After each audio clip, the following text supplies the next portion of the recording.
Hi! Good morning sa lahat ng mga TNG users dyan. Nag-cancel na ba ang lahat? Seryoso to ha. Ngayon, ang kanilang processing time ay sobrang delayed na naman. 23 days na naman. Yun. Pumunta ako last Sunday sa TNG office. Kasi guys, kailangan na ninyo talagang i-cancel ang inyong mga padala sa TNG. Kasi ang sabi ng staff, ang advice talaga ng staff na kailangan, pwede ninyong i-cancel ang inyong mga padala.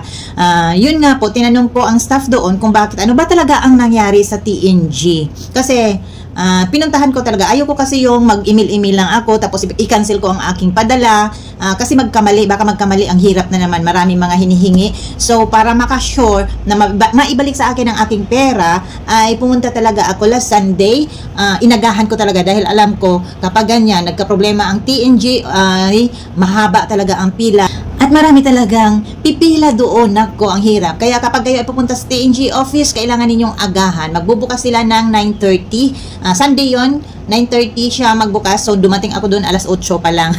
Di bali nang magantay ako doon. So, dahil maaga ako ang nauna sa pila. Sumunod yung mga, marami guys. Hindi lang ang mga Pilipino na gumagamit ng TNG ang nagka-problema. Sa Indonesia din. Mga Indonesian na mga kasamahan natin dito ay nagka-problema din sa TNG. So, lahat ng mga transaction ng TNG ay nagka-problema. Hindi lang sa Philippines, kundi sa siguro buong mundo, sa lahat ng mga gumagamit ng mga TNG na nandito sa Hong Kong.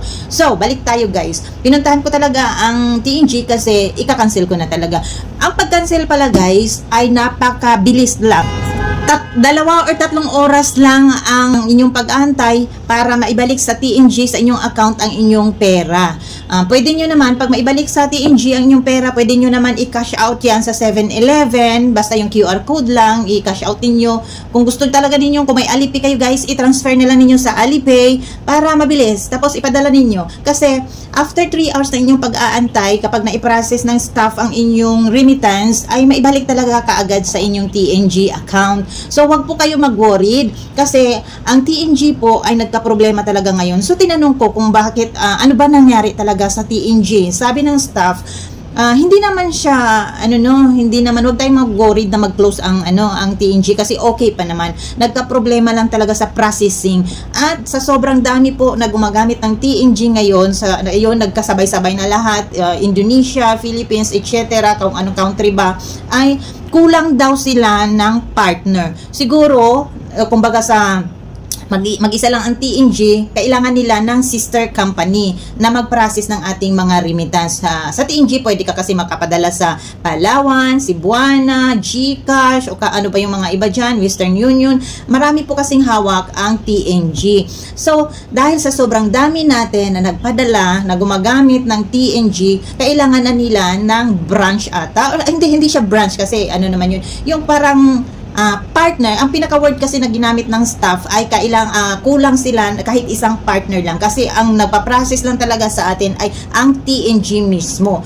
Kung sa staff naman ang pag-uusapan, marami naman silang staff. So, ang partner lang talaga. Partner kasi, sorry, hindi ko masyadong, ang pagkakaintindi ko sa partner, yung kumbaga sa kailangan nila ng isa pang company, siguro, parang sister company nila, para yan na makatulong sa kanila na mag-process. Hindi lang yung TNG na, kung pwede siguro magsanib puwersa. Ito lang i-example ko lang. Siguro kung magsanib puwersa ang TNG or Alipay, ko lang to opinion ko lang to. Ito lang yung example ko sa partner na sinasabi nila, ay mapapadali ang pag-process sa ating mga remittance. So ngayon, sabi ng taga TNG na kailangan daw na kung may mga kakilala ako na gumagamit ng mga TNG ngayon, pwede ninyong i-cancel. Paano ba magpa-cancel ng ating mga TNG remittance? Guys, ako kasi para sure, hindi na magkakamali ang aking pag-cancel o mga details dyan, kung anong hinihingi siguro sa pagka-cancel dyan, hindi ko tinatry talaga. Mas okay sa akin na puntahan ko mismo ang TNG office. Paano ba pumunta sa TNG office? Guys, pinakamadali pong way ay kasi North Point, pwede kang lumabas sa North Point, pwede dito sa Fortress Hill. Ang pinaka-advise ko sa inyo, pumunta kayo sa Fortress Hill, kahit anong exit lang paglabas ninyo sa MTR station, Fortress, ay kakanan po kayo. Sa unahan yan, maglalakad na kayo ng konti, makita ninyo ang stoplight, tatawid lang kayo guys, and then tawid uli. Nandyan na po yung Olympia Plaza. Hanapin ninyo ang Olympia Plaza. Pupunta kayo sa 21 floor. Yan po ang pinaka main office ng TNG. Kung advice ko lang sa inyo, kung itry ninyong i-cancel online, pero ako kasi guys, gusto ko talaga na mag-cancel talaga yung pupuntahan ko talaga ang opisina. So, hindi naman po mahirap kasi yung mga kasama ko nga galing pang Lama Island. Ay, yung taga Lama Island, nakausap ko, Marites tong inyong kunyang, nakausap ko, ang pinadala niya talaga is 30,000 pesos. Bayad yun sa doktor. Kaya pumunta talaga siya sa TNG. Hirap daw mag-cancel online. At saka kung tatawag ka naman sa kanilang hotline, hirap po makapasok sa kanilang hotline kasi ang dami-dami nga. So, make sure, or mas okay siguro, puntahan na lang ninyo ang TNG. Ang kukunin lang naman sa inyo para mag-verify is yung inyong TNG transaction. Huwag ninyong i-delete yun. Titingnan nila yan kung kailan ka nagpadala, at saka ang inyong